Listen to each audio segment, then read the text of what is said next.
Hi, everyone. Welcome to the 20th episode of Dose of Derm, a dermatology guide for medical students. My name is Emma Holjak. And my name is Iryna Savinova. And today we have a very special episode because we will be interviewing Dr. McKenzie Van Eaton and Dr. Jaycie Dalson, two first-year Canadian dermatology residents who will be sharing a little bit more about their journeys to dermatology and recent experiences applying to residency. And fun fact is that both Jaycie and McKenzie were on skin curriculum previously as ambassadors over the past couple years, and now they are two of our most prized resident advisors. And that's not kissing up, that's truth. Okay, so we just wanted to welcome you both to our podcast. Thank you. Thanks for having us. And even if it is kissing up, I will take that. The most prized resident advisors. So we really appreciate you joining us for our first episode of 2025, actually. And to start us off, we were thinking maybe you could share a little bit more about your background, where you did your medical school, and where you're currently at for residency. Happy to start. So my name's Jaycie Dalson. Like Iryna said, I'm initially from St. Lucia. In terms of my medical school, I did that at the University of Toronto, and I'm currently doing dermatology residency in Ottawa at UOttawa, which is going really great. And yeah, nice to be here. And my name's McKenzie. I'm from Regina. I did my medical school in Saskatoon at the University of Saskatchewan, and then continuing the trend, staying in Saskatchewan, I am doing dermatology in Regina with the University of Saskatchewan. And just building off of that, for some of our listeners who are earlier on in their medical school or even maybe undergraduate listeners as well, we were wondering how you both landed on pursuing dermatology for residency and for your careers. Was that something that you knew coming into med school, or did you really find that through your med school experience? I can go first for this one. I know Jaycie and I actually were very lucky enough to be on elective together, so we both discussed this with each other last year. But coming into medical school, I had no idea what specialty I wanted to do. I definitely had, I think, a skewed view on every specialty, and once you actually get to experience them, that's when you get to know a little bit better, I think, in my opinion. So I decided to just start shadowing things. You know, Jaycie and I started in the COVID year, so that was really restricted on and off and when you're allowed to actually be in clinical settings. And then I stumbled upon dermatology and I was loving the clinic. It was so fast paced. I liked the bread and butter. But then I saw a young girl with ichthyosis. And I think that was definitely the defining moment for me because I went home, I couldn't stop reading about it, and then I just sort of went down this rabbit hole of how diverse derm is. And then I just tried to get a little bit more exposures. And I think anyone that's interested in derm feels very similarly. Once you get that exposure, you can't really step away from it. But another similar experience, I think, is understanding how competitive dermatology is. And so having that feeling like, do I really want to go for it? But I think continuing to get those exposures, that's what led me to be here. And for me, I think it was very similar. When I started medical school, dermatology was definitely not something I thought I would want to do. I actually used to work as a emergency medical scribe in undergrad, so I thought something like that, and I did my honors thesis in pathology, so I thought maybe that, but the more I learned about those two, the less I kind of wanted to do them. Interestingly, again, because it was COVID, I remember really enjoying our week at U of T where we learn about dermatology. And I reached out to some staff afterwards, but because of the COVID times, I wasn't able to shadow. So it really wasn't until third year when electives kind of started, right before that, that I had the opportunity to shadow a dermatologist in the summer before while I was doing a surgery elective, actually. I met an off-service derm staff who was getting some additional knowledge, and they invited me to their clinic. And once I kind of saw the day-to-day, the bread and butter, first time seeing someone use a dermatoscope, that was really, really enjoyable, kind of learning with all of the things that I didn't even know dermatology had. And then from that time, I kind of decided to look more into it and then really committed, I would say, halfway through third year, which was quite scary, but thankfully worked out. That's so special that you cross paths on electives. Did I hear that right? I don't think I knew that. Yeah, yeah, Which school was that at? UOttawa. UOttawa. Oh, very cool. So, kind of building off of that, some of the questions that Skin Curriculum often gets from students is just trying to get insight on how people go about preparing for pursuing dermatology. I think that when it comes time to choosing electives for clerkships, that's some questions that we get. Is there anything that prepares you better for applying or not? So, if you feel comfortable, we would love to hear about anything that you did to prepare for applying. So, electives, perhaps any cool community initiatives that you were a part of, or research, really anything within that scope that you can share. And maybe we can start with Jaycie. Sure. Um, I think in terms of preparing applications, because I didn't know I wanted to do dermatology until later. I think in general, I had a decent approach to medical school. I just told myself anything I'm interested in, I will kind of go for, do that to the best of my ability. I kind of did an up titration of work. So in first year, I didn't really do much extracurriculars. I did a couple things. Then slowly, as things got easier with school, started to add on more extracurriculars. And I think doing something that you enjoy no matter what it is. And for me, a lot of it didn't end up being derm until the very end, still looked good for my application. One thing in particular I did was a surgical elective over the summer between third and second and third year, where I went to Cambodia and did 6 weeks of plastics, ortho, ENT. And even though that was quite surgical, I think it was a unique experience, and I got to learn a lot about surgery, about hands-on skills that still translate to doing minors in derm, which I think during electives I was able to do a lot of procedures, which was a good thing to make me stand out. And then also it made me know that I didn't want to do surgery, so it's as important to rule things out for yourself as it is to kind of rule things in. So even if you do something and you don't end up liking it, that's a good thing too. And then in terms of research, once I decided that I wanted to do dermatology for sure, I knew that I wanted to check that box to show at least I had started something or was interested in derm specifically. It is quite difficult or challenging at times to start a project, so I ended up reaching out to some people that I knew who was also interested in derm in my year and in a year above. And then eventually somebody was looking for someone to add onto a project, so that's how I ended up getting um, uh, to start a dermatology research project that wasn't even published by the time I applied. But I think starting on it, getting to know that staff, and even starting through that process and them knowing that I was interested definitely helped. And I think for me, how I prepared myself, I think following what Jaycie was saying, it's very important to make sure, as we're preparing our applications, we want to show people we're a good fit for dermatology, but a lot of times you want to think, is dermatology a good fit for me? And so actually getting that exposure, shadowing, what does day to day look like? I think that's initially how I prepared myself and just wanted to see, is this something I truly want to do? Because especially in our COVID year, you only got glimpses of things. So I really tried to take initiative to understand fully what the specialty looked like. I think as far as preparing myself and my applications, my biggest piece of advice is to have a mentor.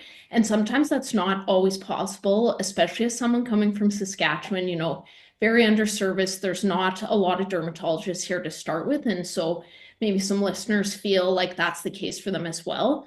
But if it's possible, I think getting a mentor, that's really what helped me a ton. And so I was very lucky to actually have a mentor that I got to work in their office in the summer between second and third year.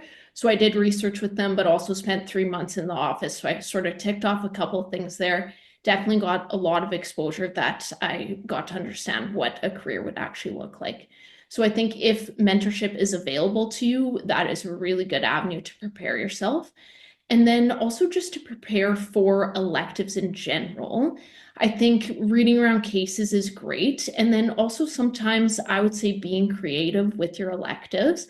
A lot of times you're not able to actually get electives at the schools you want. Sometimes you're not able to get all of the dermatology electives or fulfill that 8 weeks like we're trying to in Canada. So I think some of the approaches I did, I went and did an infectious disease elective in a province where I really wanted to apply.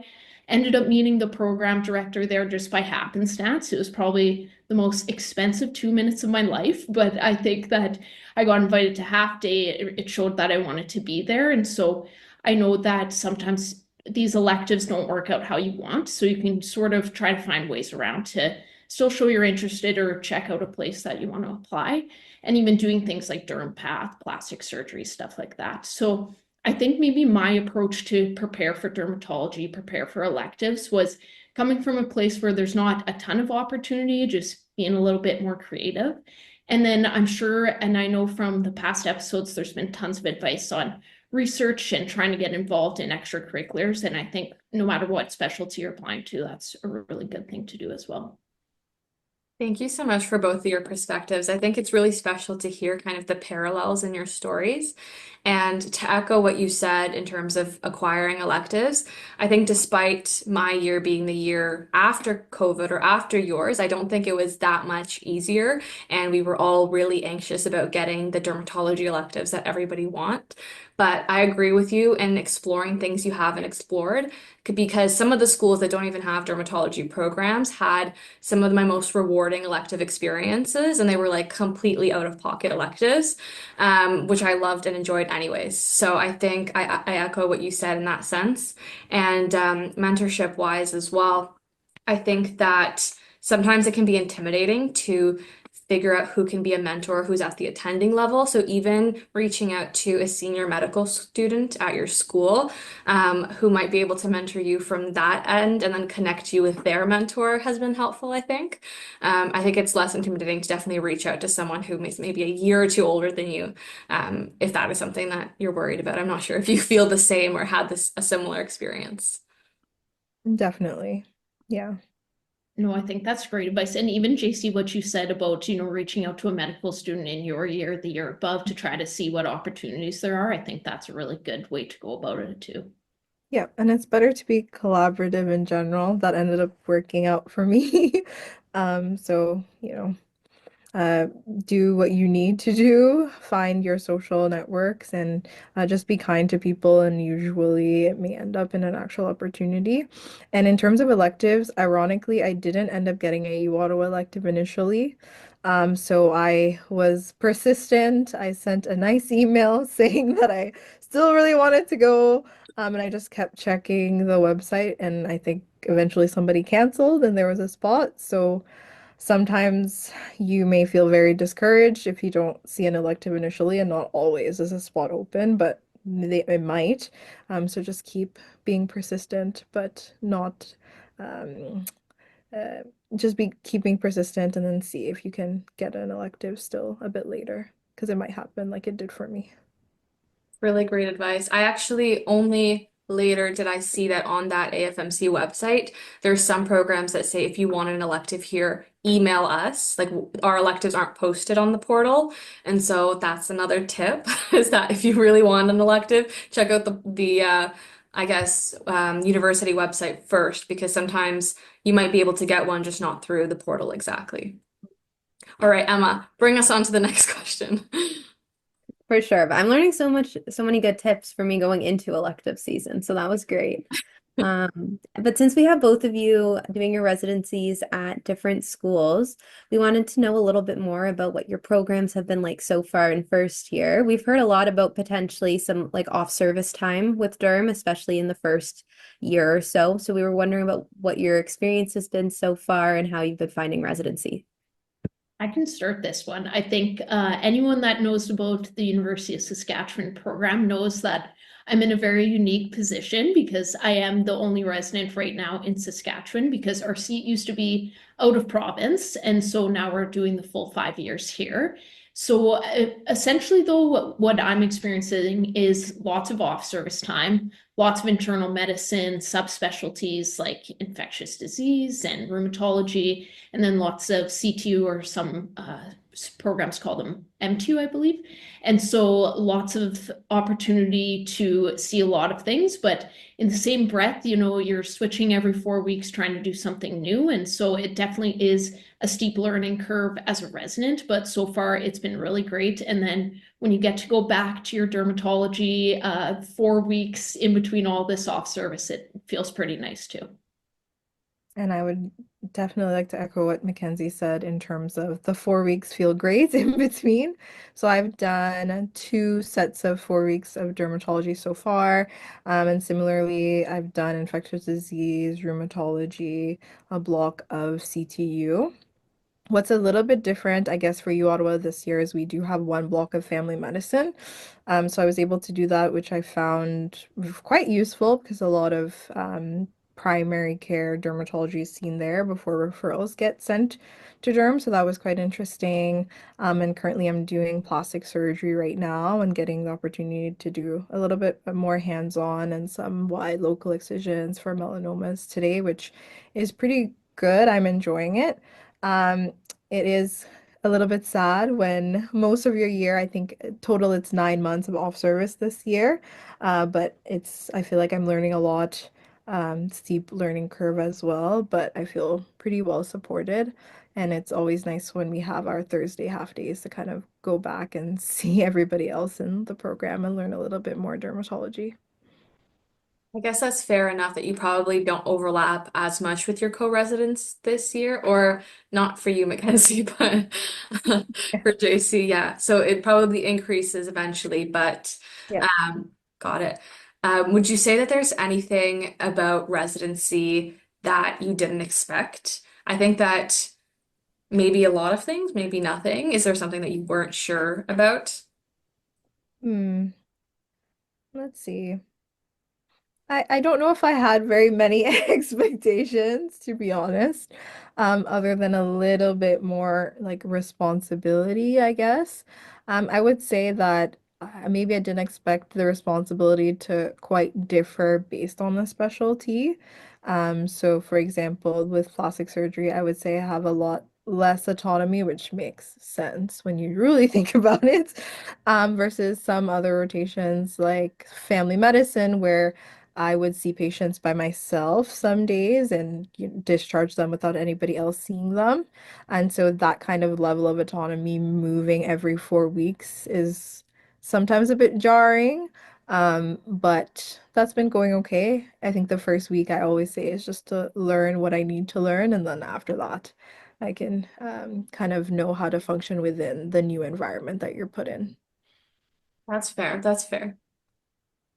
I think for me, it was similar when I started medical school. And I don't know if you three felt like this too. Like the month before medical school, I was like, I'll never sleep. I'm going to live off coffee. Like this can be the hardest thing I'll ever do. And then once you get there, you're like, okay, this is doable. I'm capable of this. Of course, there are tough parts about it. The learning curve, the workload, all of that, of course, is difficult. But I think what was surprising about residency was how much maybe we work it up in our head before starting. And then once you start, that despite the learning curve, you're able to really get your feet under you after a while and it goes well.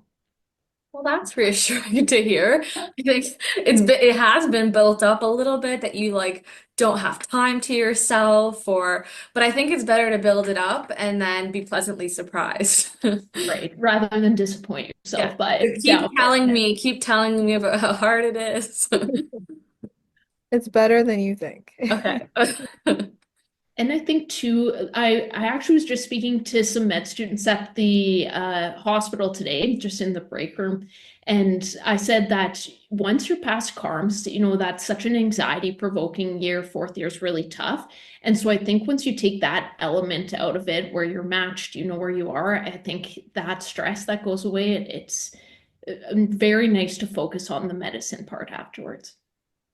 Can't wait. And speaking of CARMS, actually, we wanted to hear both of your experiences regarding like preparing for the CARMS process, kind of how you went about what your general approach was to applying to dermatology, and of course, without giving anything away, as it is the confidential process, but just more so maybe like mindset when you went into it, how you dealt with stress, kind of the overall process, and really anything you're willing to share regarding applications and the interview process. I'm happy to start for this one. So for CARMS, it's definitely a long year, 6 months process between kind of starting and then interview season ending.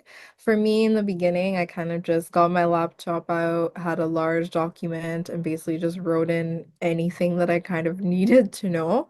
At U of T, we have kind of career counselors that do a couple sessions, information sessions about things before. So I put kind of everything we talked about, and then found resources online. So I basically just Googled CARMS and all different schools came up, and each school has their PDF. So I would go through each of them and copy paste questions that I thought were maybe useful to go through into that document. And then over the next couple months, I kind of went through those.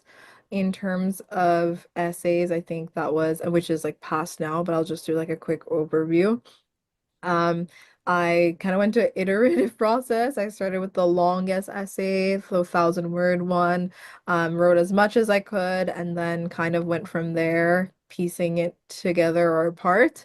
And then for interview specifically, I practiced with friends and family. So what I would do is I had a small group of like four of my friends, and we would meet up at a coffee shop or on Zoom and practice asking each other questions and timing each other for either shorter answers of 1 to maybe 2 minutes and then longer ones of 4 to 5. And then we would just give each other the gist of feedback in terms of how things felt. And I think practicing being uncomfortable with answering a random question that you did not think in your head was truly the exercise, not really being perfect kind of in that moment. And I think that kind of helped with the jitters before interviews. And then practice with people you trust, I would say, is my kind of tip there, because a lot of the questions can be quite emotional and personal in terms of what's your greatest fear or a moment that you maybe didn't live up to your expectations, and it's a lot easier to be genuine and more real and vulnerable with people who you know, and you may be more superficial and maybe less personable, which you want to appear in the interview. So that's kind of how I went about it. That's really helpful, especially the practicing the long versus short answers, just to know how much time you can give. Because I think that it depends on if you're a rambler or not, but if you are, it's really hard to reel it back in. So that's a really good tip. I think if I were to give any advice to start CARMS is do your CV early. That's something you can do before fourth year, even just that little break you get in between third and fourth year. And also, I think in general, maybe most people experience this, but the CARMS website, I think in the last couple of years has crashed the day of. So just have your stuff in nice and early. It's not going to make a big difference that last 24 hours tweaking things. So I think those just logistic advice is what was told to me and something that I tried to do. As far as preparing myself for CARMS, we think about your application process. So, like we talked about the CV, and then of course there's some things that are out of your control, like you can ask for your reference letters, but you're not the one actually writing them, and then getting ready for your electives, and then also just putting together your application on CARMS. I think something that I underestimated was how much time it actually took to input. They ask a lot, like your hobbies, jobs you've worked, extracurriculars. And so I think I underestimated the time that that took. So that's something also to think about when you're getting ready to do that. And then my approach was very similar to Jaycie as far as interview prep. I would also say take advantage of the resources that you have. So our school did lots of mock interviews, career advisors, similar to Jaycie, that they'd look at your CV, they'd look at your personal letters.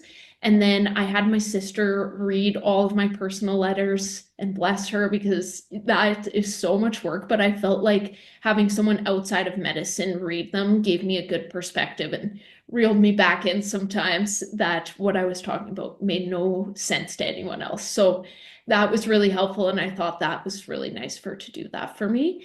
And then interviews, I think practicing with friends, like Jaycie said, is so great. Some people that you're comfortable with that you can talk about some different vulnerable moments with. Something that I did as well for interviews, I didn't belabor it, but if I had a couple really interesting patient interactions or meaningful ones, I wrote them down throughout the year because you think in the moment you're going to remember them, but it gets to 6 months later and the memory has passed. So I think that that's also something that's helpful as well that can be implemented into lots of your interview answers.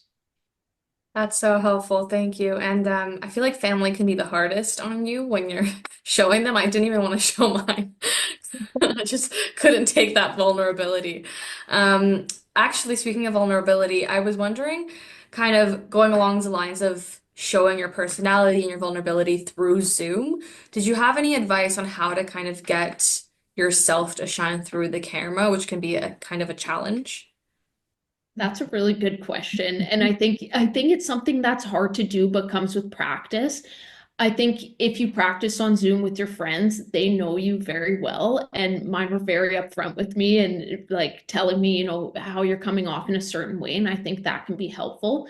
But once you're in the moment, I think just this sounds so corny, but truly just being yourself and if you are a little bit more lighthearted, maybe bringing that into some of your answers. I think there's a lot of ways in your answers and the way they ask questions that you're able to show your personality. And so those aren't really super great examples, but I think if you're just able to ask people close to you and then just stay true to yourself, that's helpful. And for me, I think a couple kind of tips that I heard that I ended up trying was first like putting something that says smile in the background. So I actually did that. I had a sticky note that said smile. So at least I would remember to kind of not be so anxious that I'm extremely very wound up. And then I ended up putting my Zoom self view. I kept it on because the idea of turning it off was not great for me, but I put it right underneath my camera so that at least if I'm looking at myself, it looks like I'm looking at the person. And I don't know if that helped, but that's what I did practically. And then practicing, I did at least a couple of practice sessions that were offered through the career counselors that were from staff. So the staff who interviewed me, one was an ENT surgeon and the other one was a radiologist. But then they were able to give feedback about how they felt from that perspective, which I thought was a little bit closer to how the actual interview would be because they were an attending and that level of anxiety, and they do interviews for their specialty. So maybe practice with the staff if you can, and then ask how you kind of come off, and then go from there. That's definitely helpful, especially that little sneaky Yeah. Zoom hack. Yeah, that's so cool. I didn't even know that you could do that, but now I will definitely be checking that out.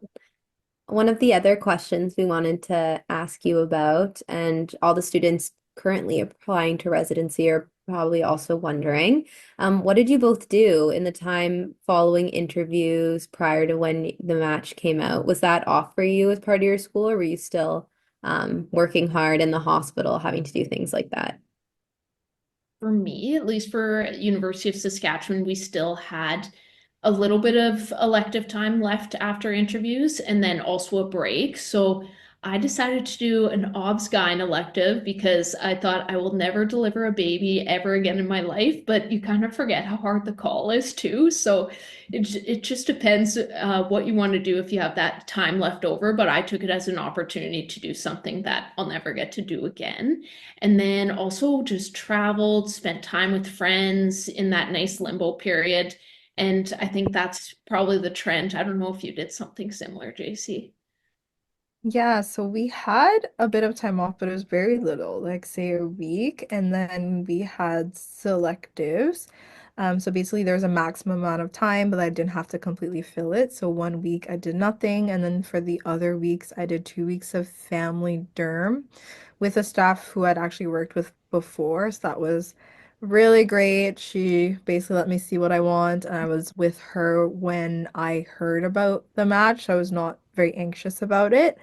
And then I also did infectious disease, which I thought, I'm gonna have to do it as a PGY1 anyways. And then it was specifically HIV focused and which I thought would be interesting.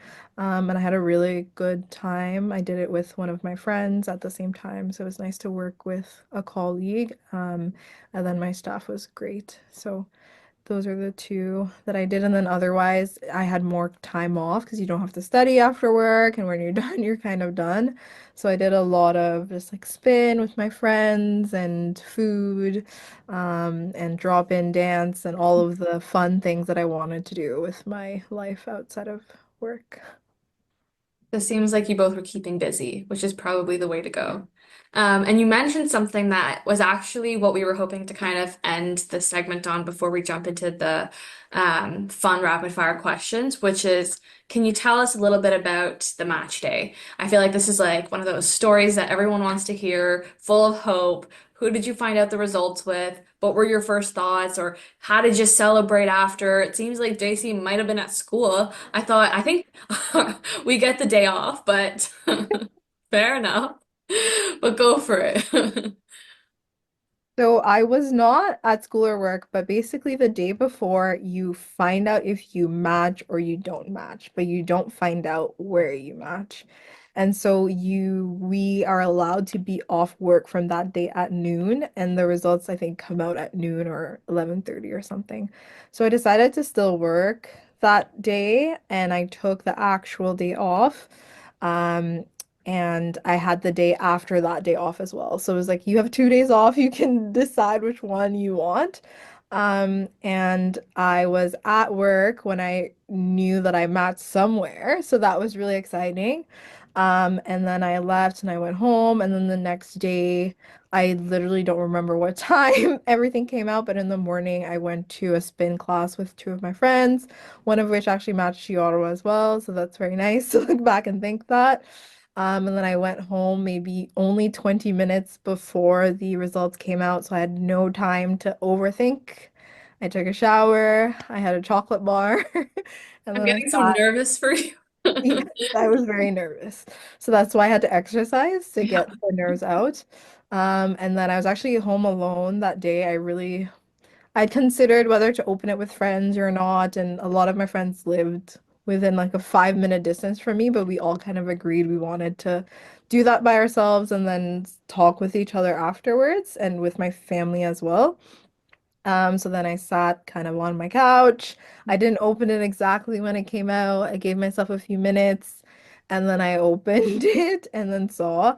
I was really happy and just it kind of in disbelief. I think with derm, sometimes you can psych yourself out that it's not going to work out. And I told myself that I would be okay with any circumstance, but I was shocked, but really, really happy.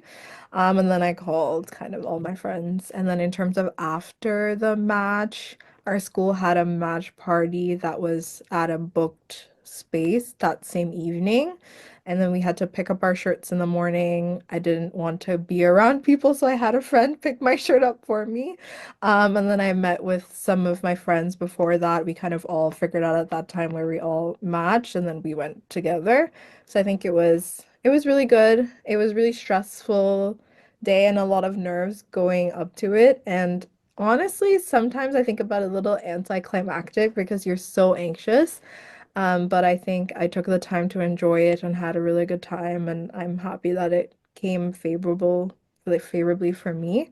And for my friends who it didn't wasn't as they weren't as happy with their match results, I think we all just supported each other, and so it was a happy but also bittersweet day. That's a very nice story. And I actually was going to say something a little bit at the end, but we can throw it in here just in talking about CARMS and the match process or the ARIS process in the US. I think with that, always, there's good news, but then there's also the chance that some people don't hear the news they want, whether it's at the school or whether it's for the process at all. And going unmatched is a reality for some people, and that we just want to normalize that that can happen and it doesn't really reflect your worth or anything like that. And it's just sometimes part of the process, and you give it another go the year that follows, and hopefully things work out the way they're meant to, regardless. And we can, with that, maybe Mackenzie, you can share your story. No, I think that's such a good point too, Iryna, that, the day is very happy for some people and for some people not so much. And so I think even if it turns out well for you to keep in mind with your friends and be cognizant of that and how you approach people or ask people questions that day, I think it's really good to keep in the back of your mind. But Jaycie, I loved your story. I love this question too. I think it's so nice and it's fun to reflect back on. I did something very similar. I woke up, I think at like 4 a.m. I couldn't sleep, so I booked the earliest gym class possible at like 5:30. My friend and I both were texting like, "Oh, we can't sleep." So we went and did that and then came back home, tried to relax as much as possible, but I think I looked at my phone every minute to wait. I think our time was like 11 a.m. or something like that. And then I opened it with my then fiance, now husband, and it was so lagged. So Jaycie, when you probably logged on, like things were, just instant. So I remember just staring at the wheel for like minutes and minutes, and it felt like hours. And I just felt so elated when I opened it. It was exactly how I wanted it to go. And so that was super exciting. And then my family, I was in an apartment complex and they were staying in the floor below. And I said they could come back in 10 minutes and we'll open it together, but they said they could hear me screaming already. So they came back early. They sort of knew what the result was. And then I'm all about manifesting. So I had written on a champagne bottle, like open when you get into derm. So we opened that and had it. And then I went and spent some time with some of my friends in my class and we all just celebrated. And I think even before match day, fourth year for me was just celebrating the small wins. Like you hand in your application, celebrating that with friends, your interviews are done. All these, there's such big accomplishments and milestones in fourth year. And so we were all very happy to celebrate together. But I will echo what Jaycie said. It was a very bittersweet day because lots of your friends are moving away, moving far across the country. And so just having that moment together. And then we also had a pre-planned match day at a venue that we all ended up going to, which was super fun to celebrate with our class and everyone that was there. That's so sweet. Yeah, thank you so much for sharing your stories. We loved hearing it, and I'm sure our listeners will as well. So to end off our episode, we wanted to just ask some fun rapid fire questions to allow our listeners to get to know you a little bit outside of medicine. And first up, we wanted to ask, what's your favorite thing to do off where you now live for residency? So I'm not sure about favorite thing, but I just today came back from skating. I'm learning how to ice skate because I'm in Ottawa and I don't know how to skate and it's cold. So last between like September to December, I did about 5 or 6 sessions and I signed up for the winter session. And so I'm learning how to skate and once the canal opens, I will be there. So that's my new hobby. Perfect. I love that. That's an important skill to have too when you're in Canada in the winters. Yeah. It is so Important skill. cold in Saskatchewan, like sometimes up to like -45. So I like indoor activities in the winter. And I live around a bunch of thrift shops and malls and stuff. So that's usually my favorite thing to do in time off. That would sound like a great day. A little bit of skating, a little bit of thrifting. Combined, yeah. And our last question is, we're actually filming this a little bit later at night as well. So we were wondering, what is your favorite go-to late night snack? I think for me, it's definitely a milkshake. I really like Oreo milkshakes or vanilla. And so That's a great answer. that's my favorite night snack. That's delicious. I think anything chocolate and that can be at my desk and available when you're reading, doing things, all that. That's my favorite go-to. Hmm. Emma, what's your favorite? Right now I got a Ninja Creamy for Christmas, so I've been making Oreo ice cream daily at this point, which Wow. You were just hiding that from us this entire episode. yeah, so That that's my sounds new like my favorite. dream. Yeah, love it. Did you see the new machine that The actually creates swirl. swirls? Yeah. Yeah, I'm getting targeted ads from every corner. I thought I would be safe for this hour and a bit, but Emma is coming from her direction. It's worth Okay, fair it. enough. That sounds amazing and delicious on all ends. Okay, well, on that note, I think that brings us to the end of the episode, and we just wanted to say a huge thank you to both McKenzie and Jaycie for joining us today, especially with CaRMS coming kind of to a peak. We really appreciate all the advice that we get to share with all our listeners. And to all our listeners, we really appreciate you tuning in again. We received really sweet messages wondering where we went while we were on the holidays. So we're so excited to bring this episode to you. If you ever want to follow Skin Curriculum, you can follow us on Instagram and Twitter at Skin Curriculum or visit our website at www.skincurriculum.com. Otherwise, we hope you all enjoyed this episode of Dose of Derm, and we hope you all take care.